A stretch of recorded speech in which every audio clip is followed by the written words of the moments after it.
Hi friends, నేను Vishnu ma'am. హే, ఇది నా ఛానల్. నువ్వేంటి ఇక్కడ? నీదైతే ఏముంది, నాదైతే ఏముందిలే. అబ్బో, సరే గాని ఏం చేస్తున్నావు ఏంటి ఇప్పుడు? దహీ టోస్ట్. దహీ టోస్టా అంటే ఏంటి?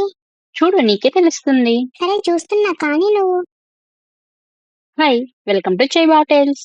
ప్రాసెస్ లోకి వెళ్తే ఫ్రెష్ పెరుగు తీసుకోవాలి. తర్వాత దానిలో కారం, ఉప్పు, మిరియాల పొడి, పసుపు వేసి బాగా మిక్స్ చేసుకోవాలి. 1 స్పూన్ శనగపిండి వేసి కొన్ని వాటర్ పోసుకొని బాగా మిక్స్ చేసుకోవాలి. ఇప్పుడు తాలింపు కోసం ఆయిల్లో జీలకర్ర, ఆవాలు, కరివేపాకు వేసుకోవాలి. దీన్ని బాగా వేపుకున్న తర్వాత పెరుగులో వేసి బాగా మిక్స్ చేసి బ్రెడ్ ని పెరుగులో డిప్ చేసి చపాతీ పాన్ మీద వేసుకొని 2 సైడ్స్ బాగా కాల్చుకోవాలి. అంతే, ఇన్స్టాంట్ స్నాక్ రెసిపీ రెడీ.